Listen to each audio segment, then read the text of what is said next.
Let's go way back to when I first discovered the site, back when everything about it still seemed magical. We for so long wanted to be a part of Channel Awesome. For so long, Channel Awesome was like this big goal. It was like this magical pie in the sky type of idea of like, holy crap, we could be a part of Channel Awesome. That would be crazy. For the most part, and I loved being on Channel Awesome. I love being able to tell people that I was on that site. Channel Awesome was probably one of the best things that happened. These guys gave me direction. They gave me a reason to wake up in the morning for years. And I am forever grateful for that. I had always wanted to be a critic, but seeing all these people come together made Channel Awesome really the first place where I tried to give an honest attempt. I don't think anyone, any of the other producers, worked as hard to specifically get on the site. The real motivator, I think, was for me doing that was to sort of prove that, you know, I was somebody they should hire because I was this hardworking and this willing to do that, and you should never do that. Management at Channel Awesome don't realize they're the problem. To these days, they don't know how to run a company properly. It's just been pretty depressing, shocking time to be doing this. I am so tired of talking about Channel Awesome anymore. I'm so supremely tired. After all this, I want nothing to do with the internet reviewing community. I want nothing to do with that. I just didn't love making videos for Channel Awesome anymore. If you've been following me on Twitter, you probably noticed me tweeting a lot about #ChangeTheChannel. These are the most loyal producers you have. You should not be smashing them in the face first opportunity you get. That doesn't make any sense. As much as it hurts me to say it, I'm done. I'm just done with Channel Awesome.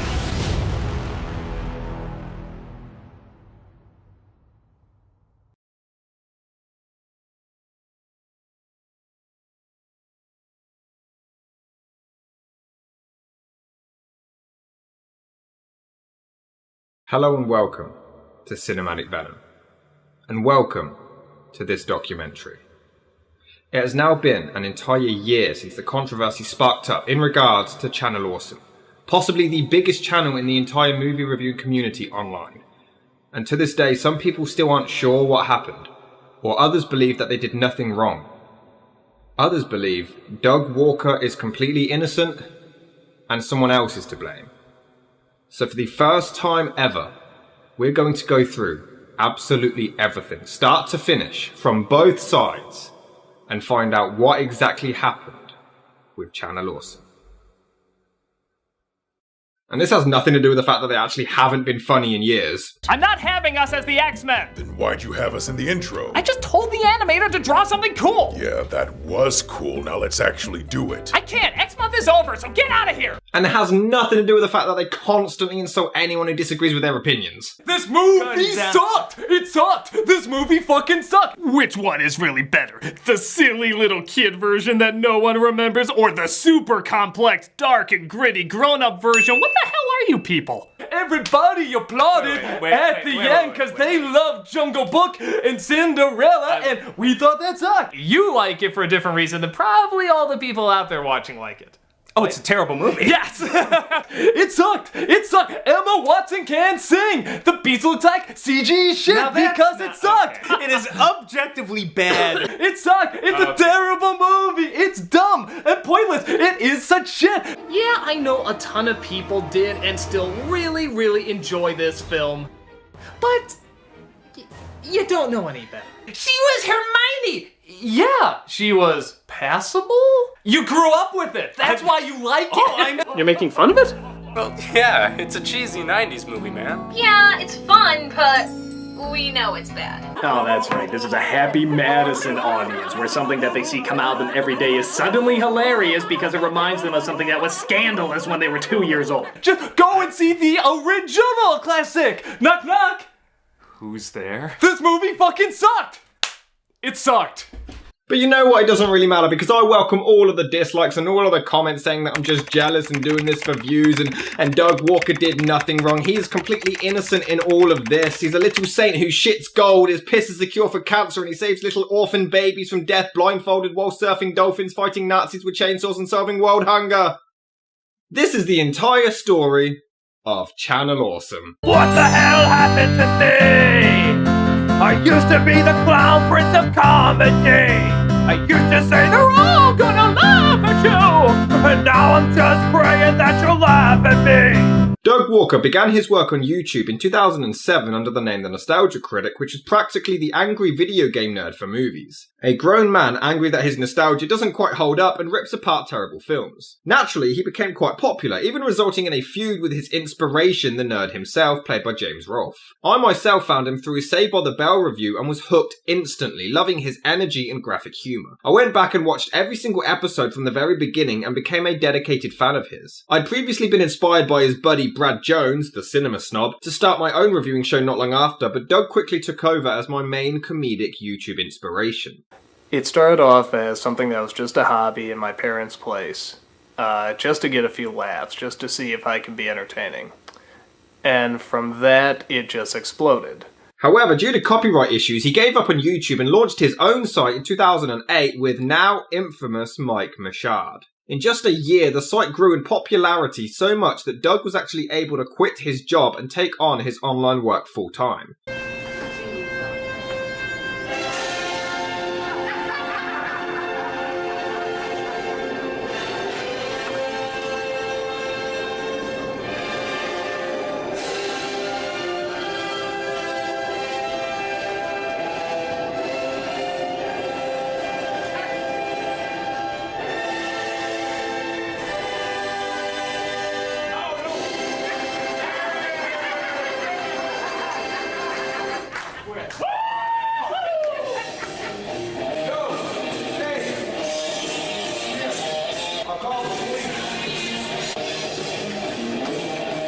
Oh god, they're coming, okay. Are they really? Alright, let's One of them is the talking to. Let's go. Woo! Hey, what have we learned today, boys and girls? Boys and girls, we have learned that that bridge has officially been burned.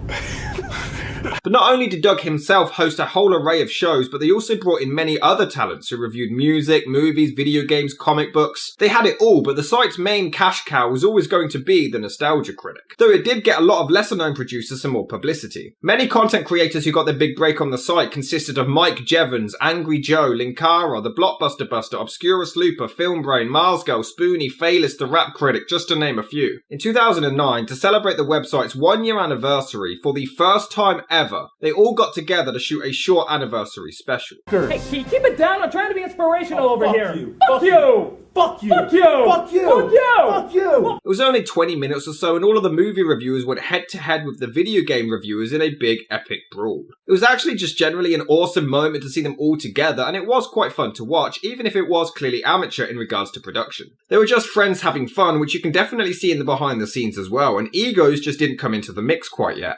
Woo! Root smooch, baby, we are here to rumble! Foo! Oh yeah, root smooch, baby, we are here to rumble! That's right, Spoonie.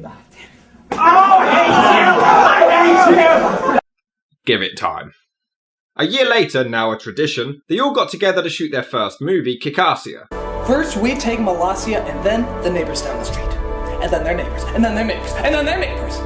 Until we build a military force so gigantic that nobody will be able to stop us.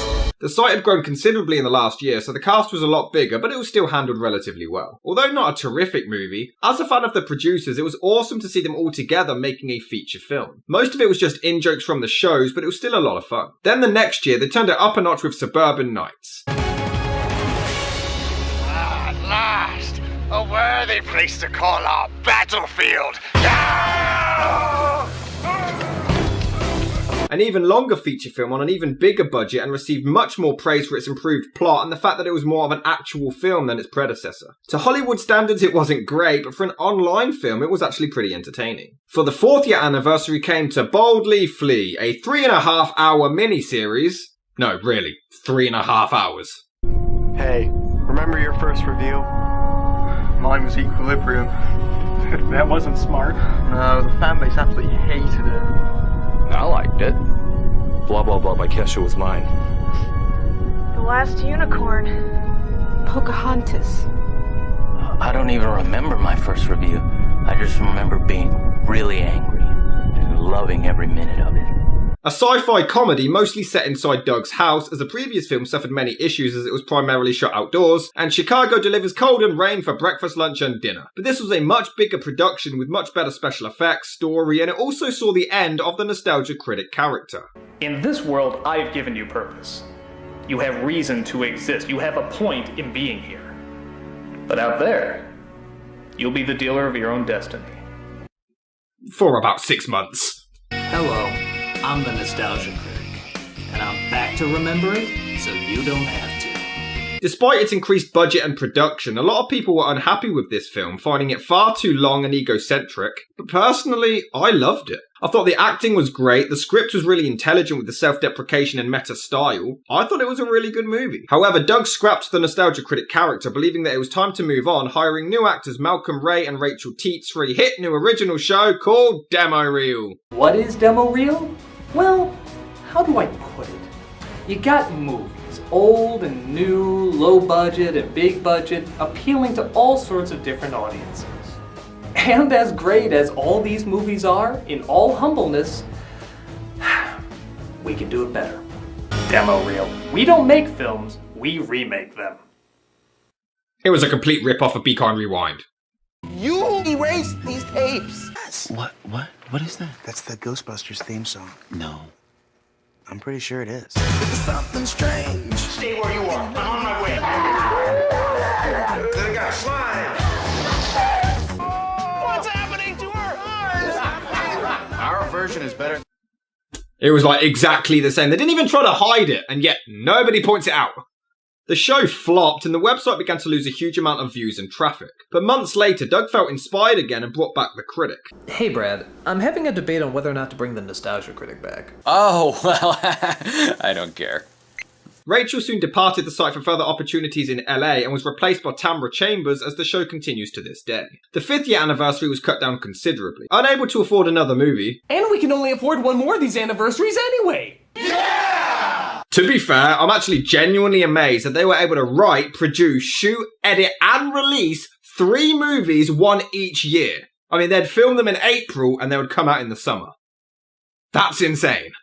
Unable to afford another movie, though they for some reason blamed it on the crap weather instead, the 5th year anniversary was actually a collection of short films produced by people on the site, and then the anniversary special stopped, and that's when things began to go downhill. In January of 2015, longtime Channel Awesome producer Obscurus Looper, real name Allison, was fired from the website. Around 2013 or 2014, Allison visited Doug himself to film with him in his studio, but this episode would never be released as it took months to edit together for some reason, and she was fired not long after. This was an interview, and Doug asked some uncomfortable questions about her personal life, and when she failed to improvise at one point, as she's admitted that it's not one of her strong points, Doug harshly stated that she'll never make it in this business. You probably noticed from the things that I've written about this that I have a huge problem, not just with Mike Machad, but with Rob Walker and with Doug Walker, because they are complicit in this. And I know a lot of people want to believe that they're not involved or that they don't know about this stuff because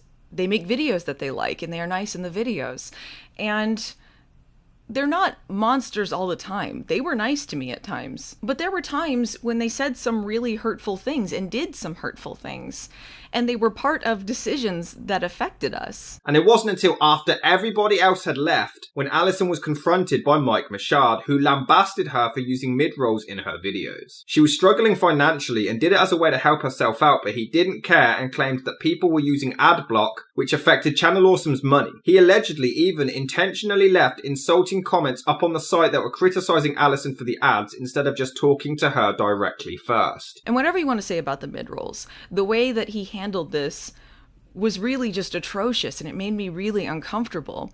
And I cried in the bathroom in the studio because I was so upset over this. To his credit, Doug did console Allison, who was upset over this ordeal, and he claimed that he'd look into it. They soon had a Skype call not long after, but none of Mike's unprofessionalism and bullying was ever mentioned. Alison was on the verge of just quitting altogether for at least a year. This is when Patreon became huge and she started to use it to help herself and her content out, but this angered Michaud and the company, who just didn't understand Patreon and saw it as e-begging. Previously, Mike Jevons' campaign to raise money for his feature film was promoted, but now all of a sudden it was an issue. The company began making absurd rules about how long a Patreon ad can be, but then Brad was allowed to promote his fully without a problem, but no apology was ever administered to Alison. However, when she confronted Doug for help, she was simply told to just make more videos instead. She was then asked for a Skype call, but she was away from the computer for 15 minutes. And because she didn't reply in those 15 minutes, because she was filming more videos which they wanted, she was fired, and she's provided screenshots proving this. Imagine just going to the shop for 15 minutes, come back, oh, that's it, you've lost your job. Fellow producer Phaelus, real name Phelan, who is Lupa's boyfriend, was so angry at the company that he actually quit in protest. But things went quiet for a while. This wasn't even brought to the public until later on.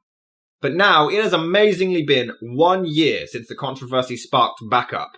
So let's go through all of this and find out what happened 12 months later. Thanks to the wonderful world of Twitter, a bunch of Channel Awesome producers began exchanging their awful experiences with the company, and this led to a lot of them realising that they now had a big enough fan base and were able to walk away from it all, quitting completely. After a lot of things were exchanged, Channel Awesome did eventually respond. Apparently with an apology.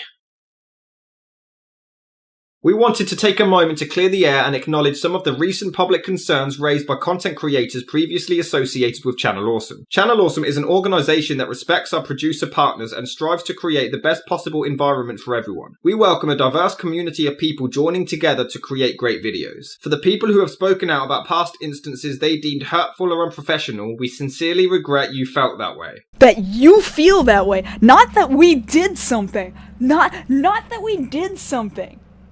Not that Channel Awesome did a thing. We regret that you feel like we did a thing to you. Oh, I'm sorry that that's how you interpreted everything you went through over the course of 9 years. Oh, you're bad. I'm gonna guess that the way this was worded escaped them for how bad it sounded. But telling someone that you regret that they felt you were unprofessional is fucked up. Oh, we're really sorry that you feel it was unprofessional for us to allow the CFO of our company to sexually harass you. They were placing the blame on the people who were wronged. And that's been their typical response to a lot of things. They never admit culpability. Like, let's just say, for instance, that some of these things just went under the radar and it was unintentional. Okay, let's just give them the benefit of the doubt. Maybe they didn't realise they were doing some of these things. Then just say, we're sorry that we did this. We'll make it up to you. They didn't do that. They just denied it. There now, you see, there's no problem too big that it can't be solved by a humble apology. Why the fuck you lying? Our priority has always been to help content partners succeed and provide people a vehicle to follow their dreams. That was not your priority in the slightest. When the need arose, we have distanced ourselves from people who were particularly callous, letting go of significant stakeholders in the interest of keeping our mission at the forefront. What stakeholders, assholes? The only people holding any stake in your company are your band of dudes up there in Chicago. We appreciate and hear the frustrations of past producers. We're actively taking internal steps to better improve communication with our producers so they can be focused on putting out their great content. And we're open to constructive criticism, the kind that can help us become even better and serve the needs of our community. But criticism that isn't a means to a productive end does little for either the party criticizing or those in the line of fire. Oh, you don't like what we do? Well, we don't like the way you said that. So we don't have to address it. Our focus now is on moving forward with the wonderful team we have and all our dedicated followers. We want to make our collective future the best it possibly can be. Then fucking do it. Fucking do it 8 years ago, okay? We thank our content creators, team, and fans for truly making our channel awesome. Here's to creating something even better in the future. That means we would like to fucking put this in the past as quickly as possible, sweep this under the rug, and not actually address any of the concerns. Not a single actual concern. Naturally, this non-apology wasn't very well received, most agreeing that the company were ignoring everything and putting the blame on everybody else. However, on April the 2nd, 2018, a Google Doc was made listing everybody's frustrations with the company, and you bet your ass we're going to go through the entire thing, but we're going to look at it from both sides. So we're going to see if these arguments actually are petty, and if Doug is to blame for any of them. Let's be open-minded and take a look. Once the document was produced, many were hopeful that Doug and his brother Rob were leaving the channel secretly, and all the videos being uploaded were made in advance. And then when they were proven wrong, they 180'd and claimed that Doug isn't to blame. It was all Mike Michaud, despite eyewitness accounts, but we'll get to this. Just got a quick question. What's the perfect environment? Is it a Coleman alley, a bad alley, probably not a good neighborhood? And they're just looking at me like, protect us. Okay. I would love to tell you that I'm sitting with people at work really like something like that. That is a favorite story of me insulted James Gunn at the bar. Oh, God. But remember, this document was made by people in the company who worked for the company and worked with these people that you guys have never met. So we do have to give them a bit more trust in what they're saying. We don't know. I've never met these people. A lot of you have never met these people. So we need to be open-minded and just hear them out and hear what they have to say. But now, apparently the people who worked for them and worked with them, they know nothing. But the fans who watch them on YouTube, they know what's up. There was a main misconception that the producers were complaining that they weren't paid to work on Channel Awesome and they weren't paid to star in the anniversary movies. Now this was true, they weren't paid and it was completely optional. Their travel and accommodation was entirely covered. But the point was more that they were giving the company their own free time and effort without being paid, and they were still treated poorly on set. Doug is a terrible director. It was shitty because the organization was just shit. They had no storyboarding or just basic skills to make a movie, and Doug is so obtuse and think he can manage everything, and you can't, mate. You can't. I had a scene where I was just standing in the background, and the only thing I had to do in that scene was to body react to what they were saying. Well, at least I had no indication. Like, that's how good of a director Doug is. And they say, we have to reshoot that scene because something went wrong. And so I was like, yeah, sure.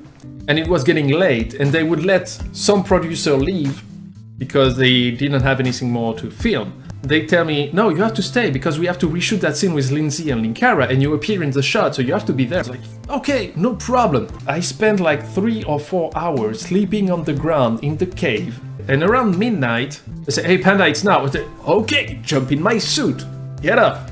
Try to wake up, and I'm like, yeah, okay, I'm going to body act the shit out of this. And they film the scene, and I'm doing my stuff, and Doug is like really happy with the scene. So, oh, Panda, you were so good.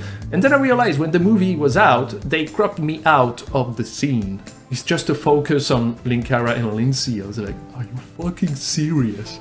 You made me stay for more than 12 hours. No, not 12 hours, but a fucking lot of time. There were many instances when a man did something wrong, but instead of confronting them about it, they blamed the female that they knew instead. I mean, Spoonie once made an insensitive rape joke and was fired, but was also given a huge send-off and still brought back for cameos and well-respected. Noah didn't get fired either. Noah was suspended for a second, and then decided, you can't suspend me, I quit. You didn't fire him. Alison left her computer for 15 minutes and was fired, got a brief goodbye message with all of her content removed in hours. In fact, Spoonie, real name Noah, posted things on Twitter and it turned out that he had bipolar disorder. He lashed out further and Alison was given death threats. Noah was suspended but given the choice and he chose to leave. Alison was then blamed as people felt like she got him fired, but Noah confirmed that it wasn't the case. However, the actual company publicly said nothing on the matter to defend her. They then wanted to suspend Alison for posting about it despite her breaking no rules, but they chose to keep her since her boyfriend was doing a lot of work on their movie, which we'll get onto later. And a lot of people would assume that Doug and I are friends, and they would talk about him to me. And one day in mid-March, I'd just gotten one too many of these things. Someone asked me about Doug on Twitter. And so, for the first time in a while, I said something. I said, look, he treated us awfully. I don't like him. A lot of the female producers felt uncomfortable talking to Mike Michaud, and he'd often get aggressive with them. They also kept everyone informed through his Skype chat, so if you weren't at your PC and missed an important message, you were screwed. Rob Walker was one of the CEOs to deal with issues, but he avoided the problems at all costs and called the producers children behind their backs. And apparently Rob confused Welshie and me. because we're working as a duo, and of course Welshie, the Welsh guy, the ginger Welsh guy with glasses, and me, Panda, with brown hair, no glasses, not from Welsh, from Wales, sorry. And that was kind of insulting, like, oh Rob, you can't take us apart. Many also believe that Doug is just a talent, but he was actually one of the CEOs, made many of the company's decisions, and has a huge part of the entire business. But he had little to no knowledge of technology. He didn't even know how to record commentary, so he got other people to record them for him, with them sitting quietly to not actually take part. This guy has millions of subs and I don't. Well, have you guys ever been a fan of Nostalgia Critic or anything on Channel Awesome? Alex and I were in a video of his. I found it odd when we were asked to partake in that video on the Channel Awesome Twitter. I can't remember who was actually messaging me, but they were like, "Yeah, okay, I'll relay that to Doug." Yeah, and it's like, why can't Doug do it? I don't understand. We had a Skype call where we were in a call with Nostalgia Critic and the other guy, whoever runs the Channel Awesome. Wait, was Doug actually in that call? I can't even No, remember. he was, but he said like Really? 2 words the entire time. I don't even remember him being there. Oh, he was there. He was just basically not talking the entire time. He said a couple words, and it was that was a very odd experience for me, because it was like either Doug doesn't give a shit or he's not really involved. I don't know. Everybody else I know, it's like when you are the forefront of your channel, especially, you know, if you're marketing yourself like that, you would think that you would have some sort of a drive or passion or any sort of care to at least be the person interacting with other people that you're trying to get onto your projects, you know? Doug messaged me on Skype. First time he ever messaged me. And he was like, "Hey, do you have that thing?" No, I had no idea what he was talking about. I was like, "What are you talking about?" And he tells me that I had a part in the early part of Kickassia, and he needed my part so that he could put it in, because the final editing was being done and he needed it because the due date was 24 hours later. And I was like, "You never sent me the script. How was I supposed to know?" And he was adamant that he sent me the script. For the life of me, would never tell me what email he sent it to. He just said he sent it. So I checked every single email. I never got it. I had to... And the best part was he still didn't give it to me. I pitched this show to, I believe it was Rob. He came to me and said, "Hey, just want to let you know that we like your idea and we're going to bring you on." I was super hyped to that fact. I was like, you know what? I'll put all this stuff to the side. I'll put my gripes with the community to the side, and I'll make a bomb show that fucking everyone will like. So I got brought into the CA producers chat. I was there just talking with everyone. I'm like, "Hey guys, guess what? I'm back. I'm really excited to be back. It's nice to see you all. We got to catch up and whatnot." The next day, however, fucking Greg comes up to me and says, "Hey, you're not actually a producer on the website. I just want to let you know, why are you telling people all of this stuff when you clearly aren't?" I've had kind of a general dissatisfaction with how the higher-ups run the site, and I felt that way for a long time. Blistered Thumbs was a section of the site dedicated to video games, but this was shut down, and many of the producers weren't even informed until it was on the front page of the website. The entire site was clearly about Doug and Doug alone. The other producers never got a look in. Even in the anniversary movies, people noticed that the other producers were forced to act just like Doug. And we stopped the first scene, cut, and Spoonie's like, "Oh, that's good, Panda. I mean, that's really your humor, it works well." I was flattered, you know, because I like Spoonie's work and he was complimenting me. But Doug was like, no, you should say it like this, you know? And I was like, "What? Well, say it like this, you know, like a cartoony character." I was like, "But that's not me."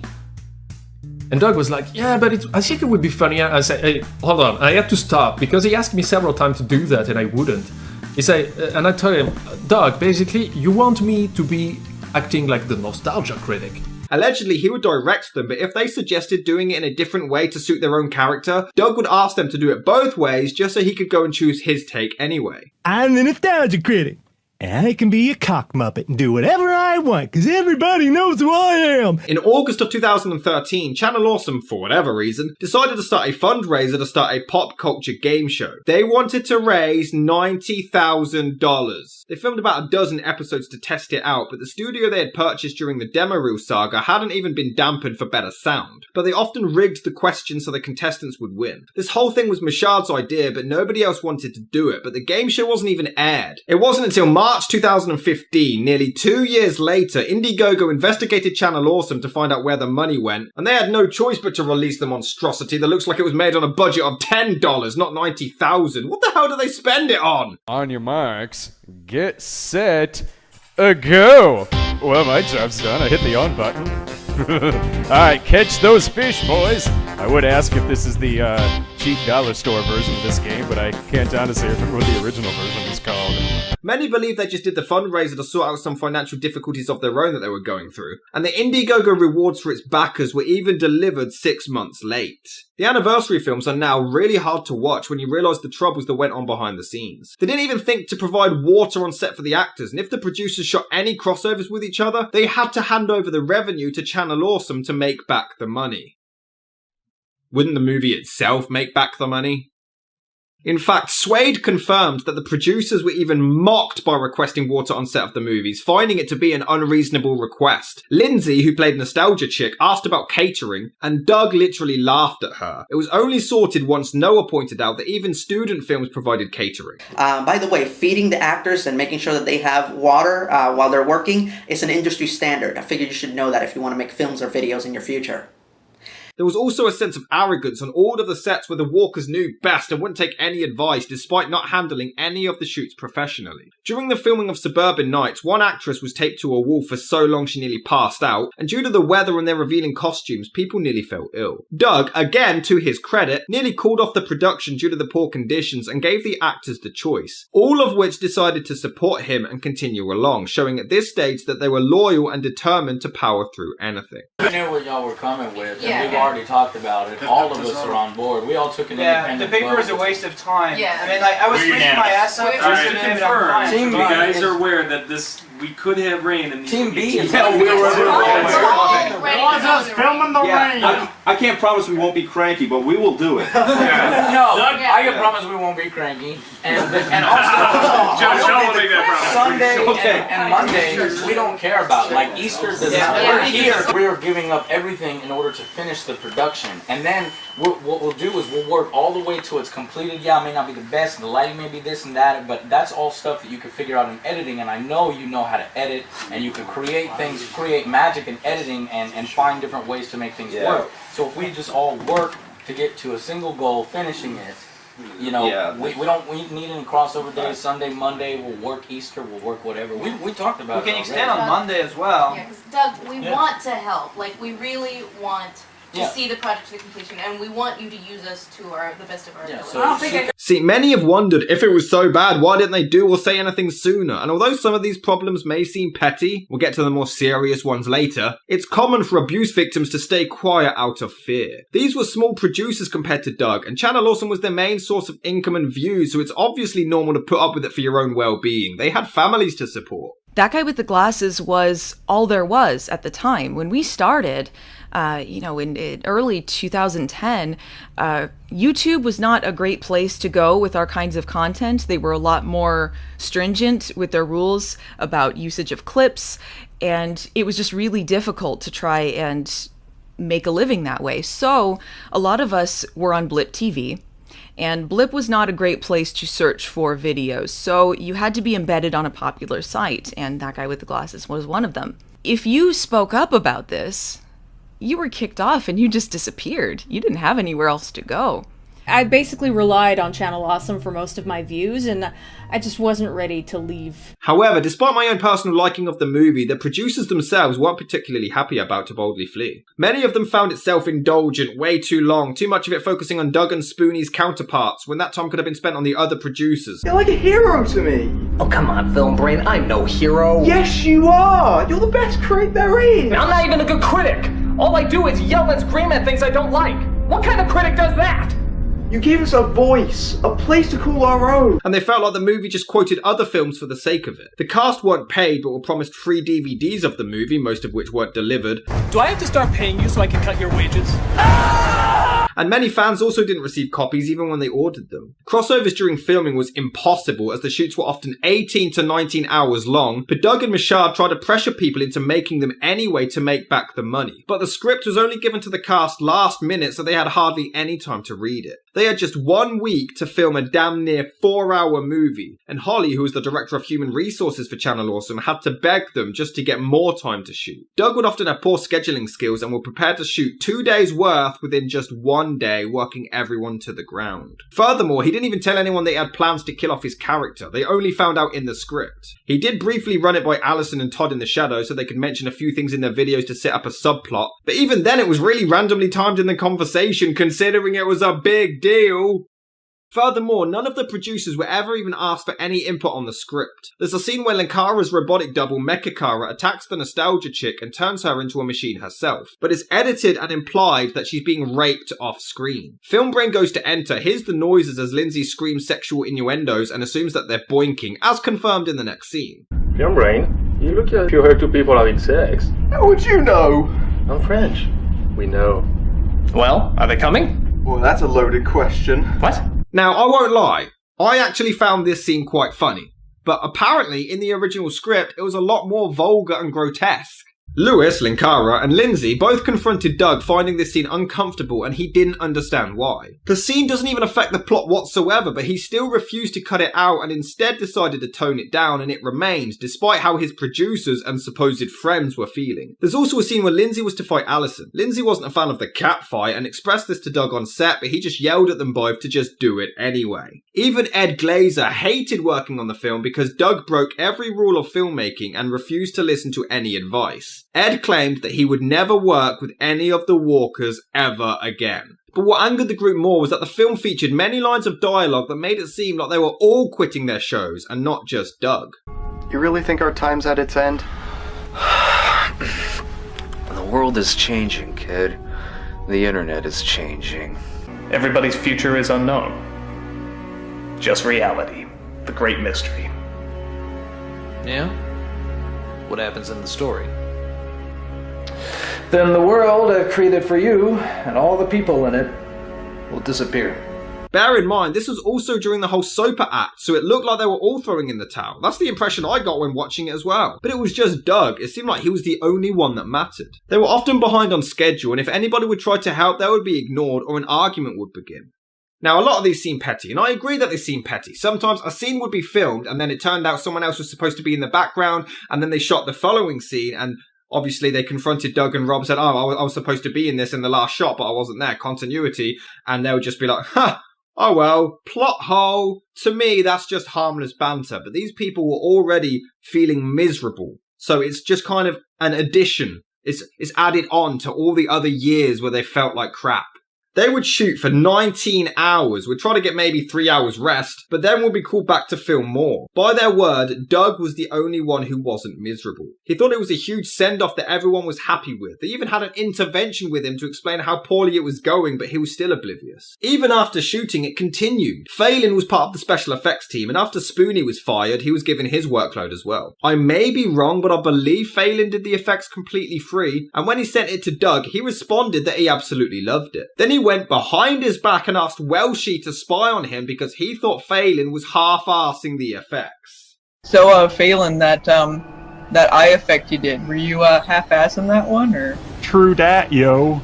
You should have done that explosion. I did that explosion, then they put debris over it because they didn't ask me to redo it. Oh hey, Doug! Good news! Your balls arrived! Then came the 5th anniversary special, where they asked a few producers to make a short film for an anthology series. Every year I was overlooked, along with most of the other people who contributed to the website in Europe. Then the 5th year anniversary came along, and myself and other producers were asked if we wanted to make some short films. But this was after others were asked and turned it down, so that only came to light recently. I made a short mockumentary, which was called Internet Dating and Me, and I was actually given a budget for the film, that budget being 0. But they did take my film, slap it on the DVD, charge people for it, and make money. To which I made a grand total of F all. I actually lost money on that film in the end because I had to pay for hotels and locations and stuff, so there's that. I remember being at a convention with one of the big contributors to the website, and a fan ran up to them with a drawing that they'd done and gave it to them. Now, it wasn't a great drawing, but the fan had clearly put a lot of time and effort and passion into it, and they really wanted to give it to their favourite producer, and they did so, and they were so happy. The producer said thank you, and then the fan walked away, and then we walked away, and then the producer just put the drawing in the bin as we were walking. Just didn't even look over their shoulder to see if the fan was still there and watching. Just popped it in the bin. I was kind of shocked at the time, but looking back, it kind of works as a perfect analogy for this whole thing. Blatant disregard for people's feelings. The producers also wanted the site to be more about everyone and not just Doug, so that's why it was rebranded. Originally called thatguywiththeglasses.com to now Channel Awesome, but it was still a banner of Doug and all of his characters. But it's so much more than watching me as the Nostalgia Critic. You can watch me as Chester A. Bum on Bum Reviews, Dominic on Video Game Confessions, and my most challenging character, Doug Walker, in various sketches, vlogs, and review shows. If you don't like watching my face though, I pity you, but also recommend a vast variety of other shows that we have. Or if you want to check out even more people, you can check out channelawesome.com, home to some great reviewers and comedic talent that are not me. Mars Girl, real name Kaylin, had been a part of the site since pretty much the start, but right away she was told to hand her videos over to the company for them to upload and literally take the ad revenue from, promising to reimburse her, but they never did. Once Kaylin started her own channel, Mashad became furious. Kaylin was upset and apologised, but she only made her own channel because Lewis had suggested it, which made Mashad back off. Very often her videos were mistitled, and once she corrected it online, Mashad insulted her for making him look bad. But Kaylin, by her own admission, was young and unsure how to deal, took the blame and apologised endlessly. It was also a problem that she was friends with Screw Attack, a video game based company. They were seen as Channel Awesome's rivals and didn't want Kaylin associated with them in case they stole her away, which makes about as much sense as a Chocolate Fire Guard, considering Screw Attack was affiliated with the angry video game nerd who often worked with Doug himself. What were they thinking? Kaylin felt bullied and backed away, not speaking to many people associated with the site whatsoever. She felt bullied and was terrified to even log on to Skype in case she received any nasty messages from Mike Mashad. The producers also had to make their own costumes for the anniversary movies, which would be reimbursed financially, but they also had to hand over the costumes they had slaved over, which Kaylin refused to do. Once they wrapped up To Boldly Flee, Kaylin and the others felt like they had been used. The company had scrapped the anniversary movies and confirmed that no more were being made, all because Doug's show was ending. They felt like that was it, and they were now completely useless, just because Doug wasn't doing his anymore. Much like Alison, Kaylin had considered leaving for a while, but her manager, who helped her with convention appearances, suggested staying, as it would help her get work, and she agreed. She wanted to wait until the 10-year anniversary of her show, but decided to leave on a 9-year in September of 2017. Her content was all removed from the website in less than an hour. The others had a goodbye message, even if it was brief, but Kaylin got none, despite how long she had been there for. And Suede left with Lewis, but their archive was removed, and people weren't even informed that they had gone anywhere. So what it ended up with was a scenario where these people aren't Doug, they're not Brad, they're not Lewis. So, oh, you didn't post 2 videos a month, immediate ban hammer. And that happened a lot. Person who had been with the site for numerous years had an extenuating circumstance that they tried to explain to the site administrator, only for the site administrator to not give them enough credit. And then the moment that the first day of the next month started, like 12:01 a.m., boom, removed from the site, banned. A lot of people defend Doug because for whatever reason, Mashad actually owns the IP of the Nostalgia Critic character. And when push comes to shove, remember I own Nostalgia Critic, it does not belong to Doug. Da, da, da, da, da. They have no idea what they're doing. The only one that was smart enough was Mashad for protecting the IP of the Nostalgia Critic, you know, the bread and butter of the website. And basically, if Doug wants to leave and make a new show, he can call it the Nostalgia Critic. Why would you sign away the rights to your own character? But to this day, the producers themselves aren't even sure what the hell Mashad did on the website. The aforementioned Holly was made uncomfortable by another higher-up, Mike Ellis, who tried to pursue her romantically despite being already married at the time. He even threatened to fire her at one point for doing so, but Ellis was only let go years later despite management knowing what he was doing, and Holly was kept in a safe house in case he came after her. Doug and Rob literally had baseball bats and swords, Holly had a golf club, and they even had pepper spray to defend themselves. Was this real life or a Scooby-Doo cartoon? It was Holly who actually saved the production of Suburban Nights when Doug wanted to call it quits. And the other thing that really pulled me through was when I was thinking, you know, maybe dropping the production, was somebody who worked her ass off, and that is Holly. Yeah. Because she came in and literally said, not only do I think you can do this, but everyone else thinks you can do this. This is what you're thinking right now is totally wrong. Get in there and, you know, find out. And she was 100% right. And on top of that, she has been practically our mother throughout this whole shoot, getting us food, being very, very determined. If you look under the bar, Holly, there's actually a little something for you.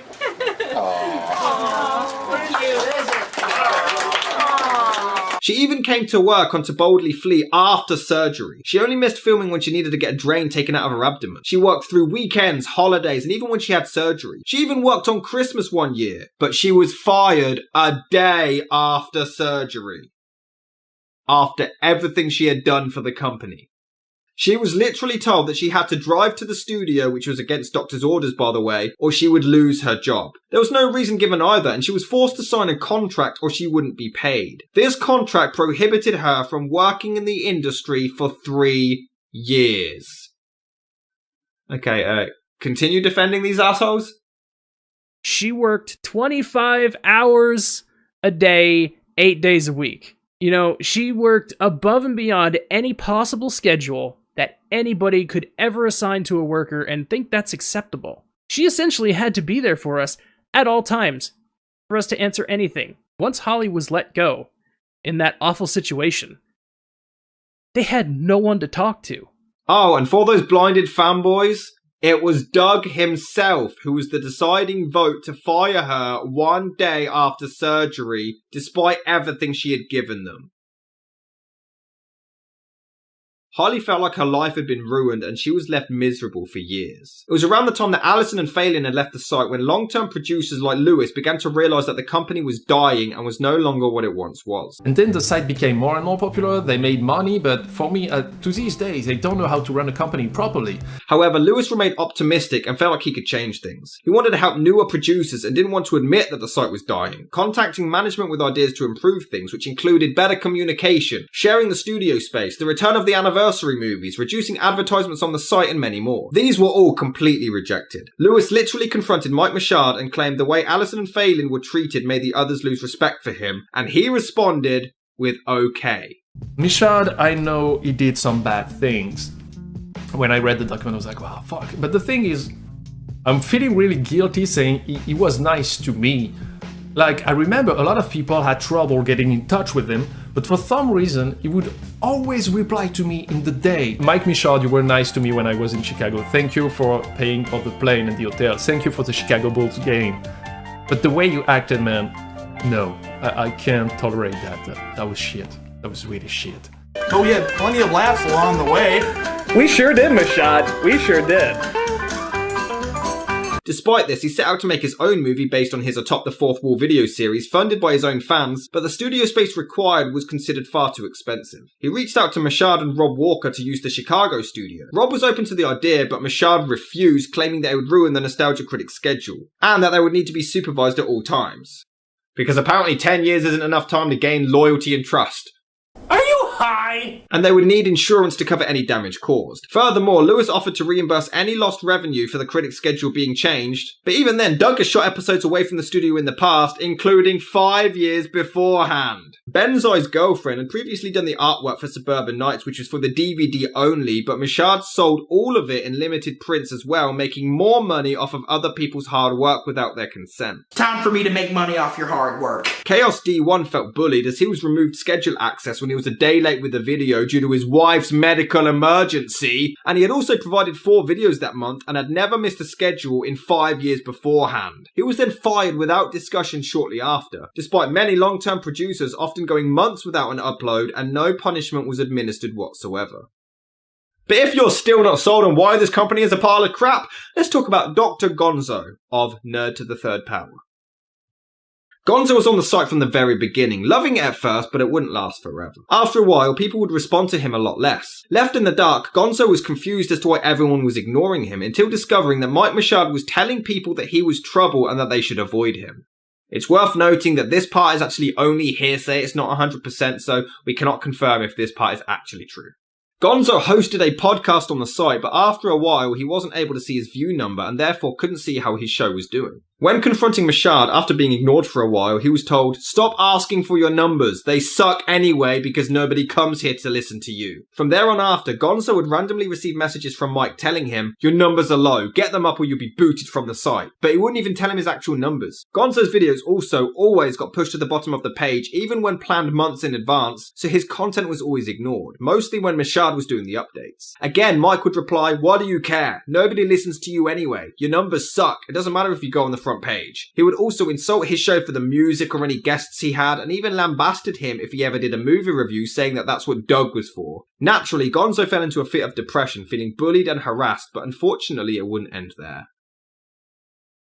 In January of 2014, one of the producers, Justin Carmichael, who went by the name Juario, committed suicide by shooting himself in the head with his wife on the other side of the door. He always seemed happy, and it just came as a huge shock to everyone that knew him that he suffered so much depression behind closed doors. Gonzo didn't know him that well, but Justin was extremely well respected, and Gonzo wanted to do an online wake where everyone could get together to say a few words about him. Nobody was really talking about doing anything like it, so he approached Machado, who told him that he wouldn't have to worry about it. Naturally, Gonzo then assumed they've got something planned, but Machado then continued, "Nobody knows who you are. They won't care about anything you're going to put together. We're going to have Doug or Lewis or someone put something together. Someone people actually come here to see." He wasn't allowed to pay tribute to a lost friend because it wouldn't get views. Once they transitioned from that guy with the glasses to Channel Awesome, Gonzo's laptop crashed and he lost his login information. When he asked Machado for them, he ignored him for months, and then all of his work was removed from the website without any notice. Gonzo hated his time there and was treated like a whipping boy, bullied, harassed, and made to feel worthless. The Mike Ellis situation was right around the time of the first anniversary of the website, the Brawl. So I'm at home and me and Ellis are just talking, and we're just talking like we normally do. There's no actual voice chat this time. I think it was after about an hour or two, the conversation took a very strange turn. It became very sexual. It was very unsettling to have this guy who's essentially your boss saying very weird things to you. I stopped responding. For the next probably 2 hours, he has a conversation with himself, but he was having full-on conversations about with himself about what he wanted me to do, what he wanted to do to me, and just stuff like, "Oh, we heard somebody told me through the grapevine that you were gay." I'm just completely freaked out. I'm kind of panicking because this is not attention I ever wanted from this man. I eventually showed it to Machado. I said, "I'm sorry, I know it's really late and you're probably really busy, but this is happening. I don't know what the fuck to do. Ellis is freaking me out." I think it was like 2 or 3 minutes later, he was just like, "Told him he can't be doing this shit. I'll take care of it." It was never spoken of again, but this was before the anniversary brawl, and Ellis wouldn't be fired for another 2 years after that, despite the sexual harassment. Beth was one who joined the company for a series called Awesome Comics, and she was promised a specific hourly wage, but once it was pay time, she was only paid for her time on camera and not actually the amount of work she had provided. When confronted, the reason given was that they needed to save money. Topher from Full Fantastic was quite young at the time, just 16 years old, and he was going through some personal problems as he had only just discovered that he was actually gay. He confided in Holly with the information, requiring time away to sort things out. He was told to do this if anything came up. After some time away, he was ready to come back, even buying new equipment, but without warning, his work had been completely removed from the website. Talking to Holly apparently wasn't good enough, and management, one of which included Rob Walker, insulted the experience he was going through at the time and gave no sympathy, empathy, or care about his struggles, laughing at it. At the time, Topher thought he was worthless. During those years, that was one of the best times of my life. Even all these years later, knowing what would happen, I still kind of long for those days. What can I say? I guess I'm kind of nostalgic for the Nostalgia Critic, back when I could still watch it. And where others had sustained grievances, mine was limited to one bad day. Until I stumbled across Change the Channel, I was under the assumption that Channel Awesome itself was still fine. In the end, I could have simply had an unfortunate run-in during a tough time in my life. After all, I was only the second producer to be removed from the site. In a way, I'm happy my connection was severed. I found so much more in my life since then. When I found Change the Channel, it was quite revelatory. It's really quite an odd feeling to realize you weren't alone in something that you thought you were. In fact, Mike Dodd was responsible for Blistered Thumbs, and once that flopped, he was let go, but Dodd was never informed. He had to be told through his friend, Tom White. Alright, also, I believe Mike Dodd was waiting for his password too, so I don't think he's online right now, but... I mean, that's the one person where you might not be bringing in, so... I thought I had you from before. I thought you were part of the group meeting with all these stuff. So... But yeah, that's pretty much it, I think. Furthermore, Tom White held a contest and was going to offer a prize, but Mashad stepped in and offered his Sega Genesis as a reward. One guy from Russia won it, and Mashad promised that he sent it off immediately. However, months passed and the guy never received the prize, so of course Tom White was stuck in the middle, contacting Mashad for information, but he was ignored constantly, so Tom had to send the winner a gift card instead. He emailed the guy years later, and the Genesis still hadn't been delivered. But it wouldn't stop there. They all had to produce at least 2 videos a month, but Tom was struggling with his personal life and contacted Mashad's brother Greg to warn him that it may be late, which he said was fine. In December 2016, he got his first one done early and his second by the 30th, but it needed more tweaking and scheduled it for January the 1st. But that one extra day was enough. He was removed from the site with his login completely revoked the next day. He had been on the site for 6 years. However, they did reinstate him and gave him another chance. But Tom was furious at how everyone was being treated and decided to leave anyway. It's always been clear that Doug was the only focus. Many people were ignored to promote Doug's content instead, despite most people visiting the site to see him anyway, but some were promised a shout out from him, which happened, but just once. Even then, he seemed uninterested in what he was actually promoting, and this was the problem. Even he didn't care about any content that he didn't make. I should also point out, and I can't reveal my source or names at their request, but Doug would very often imply that he just wouldn't watch anybody else's content on the website, and if you even suggested it, he would find it an absurd suggestion.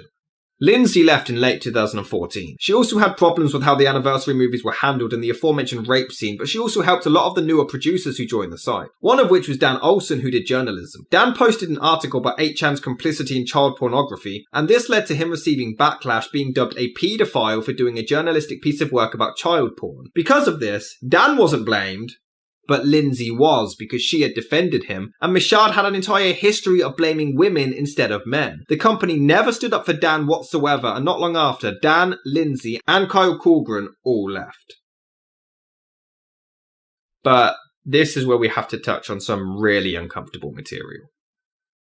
There's a lady who remains anonymous who claimed that a producer on the site groomed her. She was 18 at the time but had the mind of a 16-year-old, though this man groomed her sexually. It wasn't strictly rape, but he convinced her that he was teaching her how to kiss and have intercourse. She was naive and believed that he cared about her. It wasn't until later that she realised what he did. What makes this even more astonishing is that Channel Awesome management knew about this and still didn't let the individual go until a year or so later. But we'll come back to this another time.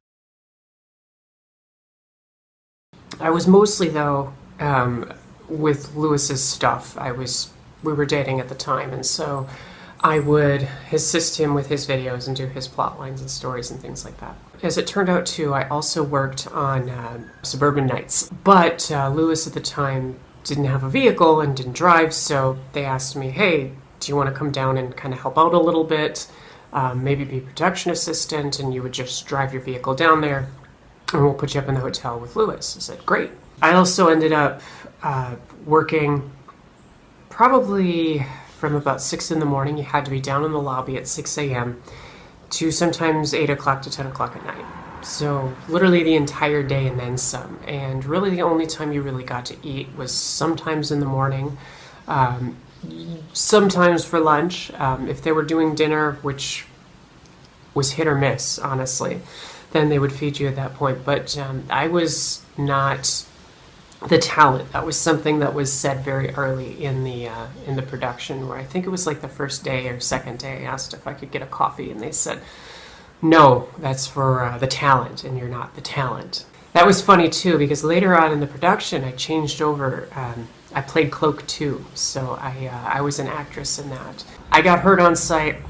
They had me sign a waiver saying that they weren't responsible for any injuries. She was given this contract to sign before even being given any first aid. There are two groups of cast and crew. One would film one day while the others rested, and then vice versa. But Liz worked every day and was never reimbursed, nor was she thanked. Doug also never acquired filming permits, nor did he check any opening times beforehand, so they arrived to shoot in a park, but it was closed. They broke in to shoot, and if anyone questioned it, they were told to shut up. They were given no blankets or anything during the long cold shoots outside. Liz wasn't allowed to be in the group photos, but Holly was, and Liz wasn't even invited to the wrap party at the end, and was never thanked for any of her work. 4 in total were injured during the film, and there were no safety precautions whatsoever. I also want to take this time to talk about my personal experience with Channel Awesome, as some people are still a bit confused as to what went down. I did actually apply to be on Channel Awesome, and Rob did reply and turn me down, but to be fair, he was completely professional and kind about it. But in 2010, I met Darren, the rap critic, and we did an episode of my show reviewing Moulin Rouge. This is when I was 19 and trying so desperately to be edgy, so we were both unhappy with the video, especially when I dropped a homophobic slur. I had come to write about truth, beauty, freedom, and that which I believed in above all things, love. Faggot. Sissy. Pansy. Sissy. Although I intended it to mean that the character was a wimp, not gay, I genuinely do apologise for the slur and for anyone that I may have offended. Darren soon joined Channel Awesome afterwards and graciously put the episode on the site, but naturally it received a lot of backlash from fans and I believe some higher-ups for homophobia. For the record, Darren had absolutely nothing to do with it, so please don't blame him. We have spoken since and we're both moving past it, but that wasn't the end of it. I continued being a fan of the company, and in early 2018, a subscriber of mine went to a convention and met Tamra Chambers. He asked her to record an intro for me, and amazingly, she did it. Hi, my name is Tamara Chambers, and this is Cinematic Venom. I was a big fan of Tamra, so you can imagine how hard I fanboyed. Not long after, the controversy began and I decided to capitalise on it. It was a dark time, so I chose to bring some light to the situation. I did a comedy sketch as Doug and I sent it to Alison. Amazingly, she and even Kaylin saw it and enjoyed it. Cinematic Venom's in the room. Love you too. I know you and I have been talking a little bit, but your skits from last year really gave me life, so I appreciate that very much. Thank you for talking to me too, and just kind of being in here right now. People wanted more, so I turned it into a series which was well received, but I made a point to not attack Tamra or Malcolm as they had nothing to do with it. And for the record, I believe them when they say they had no idea about any of this abuse going on. I genuinely believe them when they say that. But it's how they handled the situation afterwards. During my tirade of making fun of Channel Awesome, I received a comment on my channel from Tamra herself asking if I'd used her intro. Bear in mind that I never sent any of my sketches to her or Channel Awesome at this point. They found it on their own. But this was the same week that Dan Ball had seen my content, and she didn't say anything to make me think anything was wrong, so naturally I was excited that 2 heroes of mine saw my work. However, upon tweeting, Tamra harshly and publicly insulted me and claimed that she wanted me to take it down, and she had no idea why I would think she was being nice. I won't even lie, this hurt. I looked up to her and I was deeply upset. I agreed to stop using the intro, but the damage was done. It wasn't until I pointed out that I was a patron of hers that she apologised, removed the tweet and messaged me privately, blaming her actions on her manic depression. I was a huge fan of hers and I didn't want to believe that she was being nasty, so I accepted this apology. But this was when the Google Doc dropped and Channel Awesome finally issued a response. We'll go through it momentarily, but I was at the stage where I was hurt that one of my inspirations had lashed out at me like this, and I just didn't want to believe that she was doing this, and I wanted to believe that Channel Awesome maybe were just misunderstood. misunderstood. So I even sent Tamara an apology, asking her to forward it to Doug himself. I bought their apology because of my own naive hope, but she never saw the message. After I saw people's response to what Channel Awesome said, I came to my senses and realised what was going on. Malcolm and Tamara, again, I believe, were unaware of any of this, but they handled this really badly. When Channel Awesome issued their response, people tweeted them about it, not buying their nonsense, and they would ignore any complaint, simply replying with "read," which came across as closed-minded and arrogant. They disregarded all of the people who were hurt by what this company did and just said "read" as if their claims were nothing. And Malcolm's defense was, I've been on their sets and it's always been professional, and I believe that too. I believe they've changed. So what's wrong with just saying we've learned from our mistakes and we're sorry for the past? That's okay. That's all you have to do. Okay, well, what I'm gonna do is I'm gonna wait until, you know, the Channel Awesome administration makes a statement to see if hopefully they'll make things right. And then, after they do that, after they make their move and see how they're gonna try to fix this, then I'll make my decision. Unfortunately, they didn't do that, and it's just a rebuttal to a lot of the accusations, as opposed to what they should have done, which is an apology followed by an offer to try and make amends. I just want an apology. I think just a lot of us want a fucking apology. I want Mike Michaud to just own up to the fact that he fucked up. I don't want a non-apology. I don't want to be told, oh, I'm sorry you feel that we did a shitty job. I don't want to hear that. I just want to hear an apology. I want a sincere fucking apology from you guys. It's not that hard. Just 2 words, I'm sorry. We're sorry. Terribly sorry. You know what I mean? Like, I'm sorry. I'm just sorry. Within a couple of weeks, 40 plus people had left Channel Awesome, leaving just Doug, Brad, and Guru Larry, who pretty much only stayed as a joke. His Twitter was making fun of the site the entire time. I guess they don't check his feed. He was having the time of his life. Hey! If you don't go, you're all fired! Since the posting of the Not So Awesome document on Monday, April 2nd, 2018, we have been exploring all of our options of how to address the lies that have been alleged by multiple disgruntled individuals with vindictive intentions. See, last time they said, oh, we're sorry that you felt that way, and now they're full on calling them liars. They're ignoring all of their pain. I don't understand. Like, did all of these people just wake up one day, you know what? Let's destroy a company today, because why not? They're lovely people, but, you know, I just feel like ruining their lives, ruining their careers. Why not, lol? The company decided to not cover the entire document, but only nitpick some of the stories, but these are some of the worst defenses I have ever seen. In response to the sexual grooming case by the anonymous woman, they provided a screenshot proving that they found out about his acts, and after consulting a lawyer, they let him go after 3 weeks, not a year. However, not only was this the wrong woman, this was not the woman in the Google Doc. There were 3 victims that we're aware of. Both of us, it turns out, knew different sexual assault survivors. I knew one, he knew another. There was at least an example of a third person, and then there was the grooming person. The screenshot was one of the other 2, but also they did a terrible job covering up the name. Channel Awesome basically blurred out the name, but they left the kind of a J in the front, and they also matched it up. They left the timestamps. So anybody with half a brain could figure out who it was. So fans were mortified that they could now see that the sexual predator was Justin, the previously mentioned suicide victim, Juario. Justin was married, and the woman in question wanted to remain anonymous, and for Justin to remain anonymous to protect his wife. Comes these chat logs, which, by the way, are not chat logs about the Jane Doe that we were talking about. The one that chatted with us that day before we dropped our document. This was an entirely separate Jane Doe who had an entirely separate set of circumstances. Juario was a sexual predator. I had only first heard of this just barely before we released this document. I can't believe this was even my friend. I didn't know Justin very well. He appeared in one of my videos. I talked to him over email a few times. He was really nice to me. I was talking to Will about it. And I said, I can't believe that it would ever be Justin. I can't believe people are saying that about him. It's so sad. And he said, why can't you believe that? That's exactly how a groomer acts. And I realized that's true. What do you look for in somebody who grooms young women and young underage girls to be sexual with them? Well, you look for someone who's nice. You look for somebody who is trustworthy. You look for someone who could just be your older brother or your dad, just a sweet person. And you often look for somebody who's an older individual in a community of people who are largely younger.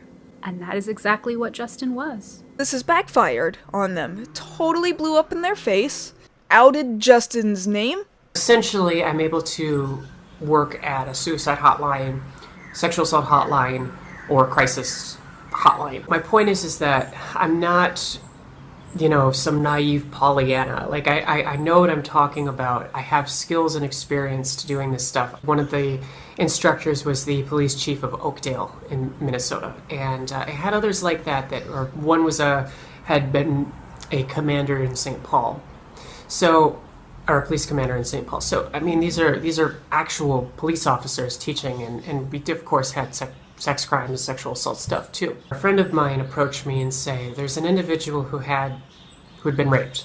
They want to speak to you because they don't know what to do.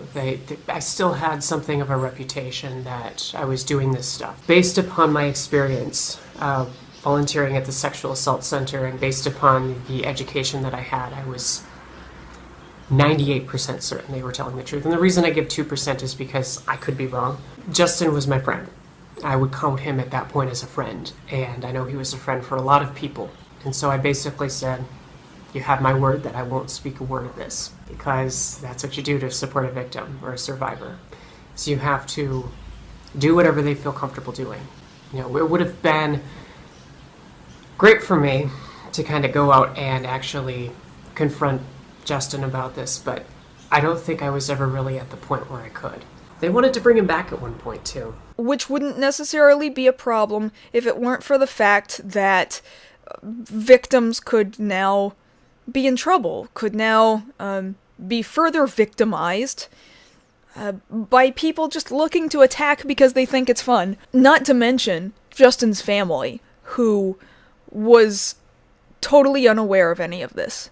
Channel Awesome, how despicable of you to do this. There's a reason, a very specific reason why it is that we did not include names. You just want to cover yourselves, and you'll put anyone else in the line of fire, including victims of sexual assault, in order to further your agenda and call 20 to 40 people liars. So let's rewind to when Gonzo wanted to pay tribute to Justin. Instead of just explaining what they had heard, Mashad decided he'd rather just insult him personally. Doug then went on camera and gave a huge tribute to Justin, knowing the truth. On January 23rd, 2014, former Channel Awesome producer Justin Carmichael committed suicide. I think the reason that Justin is really something special is because, despite knowing what we know now, we will still remember him as this upbeat, cheerful, positive, wonderful human being.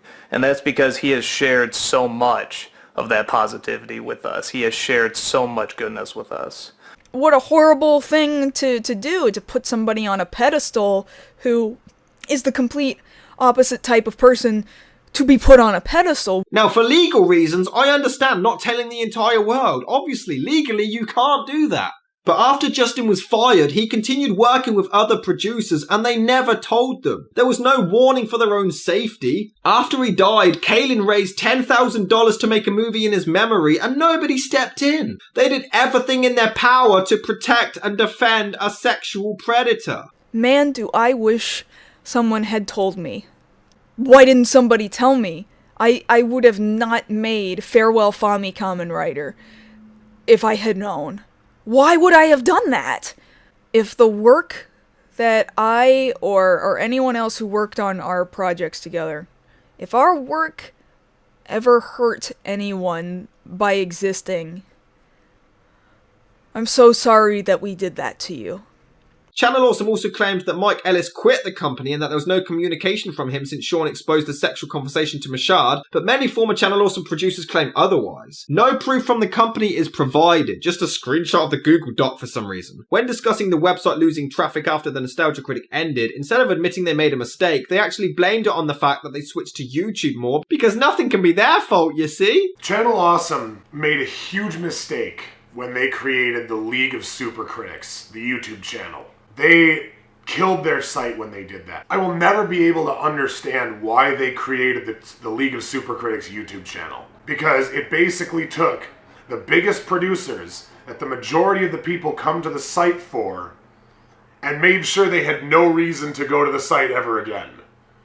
You know, why, if they're gonna come and see Doug, Lewis, Brad, whoever else posts on that channel, why would they go all the way to the site to go to each of their individual video lists, when instead they can just come to this one YouTube channel, watch it, and then watch more stuff on YouTube, which is probably what they want to do anyway. In response to the producers being forced to work the anniversary specials unpaid and were poorly treated anyway, Channel Awesome literally responded by saying, well, you didn't have to do them. Look, that is literally the reply. Just read this. Look. This is a real company with adults. And in response to the management having sexist agendas, they can't be sexist because they've worked with other women who've had no problems whatsoever. Hitler couldn't have been an arsehole because he had thousands working with him. They even claim that Holly quit on her own accord despite her providing screenshots to prove otherwise, and they deny all accusations by her with no evidence. Literally, they say, oh, this is the allegation. They're saying this. Fact is... No, we didn't do that. That's a fact. That's their proof. They also claim she didn't work on To Boldly Flee, which she again disproved with the photo of her on the set of To Boldly Flee, although this screenshot does show them telling her to rest up when she was in pain, but we also have evidence of them firing her a day after, so they just make themselves look even more two-faced here. They show a screenshot where Lindsay chats to Doug about the rape implication scene in To Boldly Flee, where she's sending the audio and doesn't seem to have a problem with it. But again, Lindsay and Lewis had a fight for it to even be toned down, so by this point, of course they had given up and just did as they were told, so this screenshot proves nothing. And to respond to Alison's claim that everyone was miserable on the film set, they show a clip that was on the DVD where Alison clearly praised the experience, but she doesn't even look or sound like she means what she says. I thought I would just add, that it was a great production to be a part of. It was a lot of fun to be part of this and Suburban Nights. I hope that future projects are in the works and that, all of us get to work together again. I love being a part of this site and a part of these productions, and it truly is really the highlight of this year and last year, getting to spend time with such great people and do what I love doing most, and that's entertaining people and creating things. So I think it's safe to say you can't necessarily judge someone's honest opinion based on a DVD bonus feature. You're not going to buy Taken and on the DVD Liam Neeson's like, yeah, this film's shit, don't watch this. Why is Liam Neeson Batman?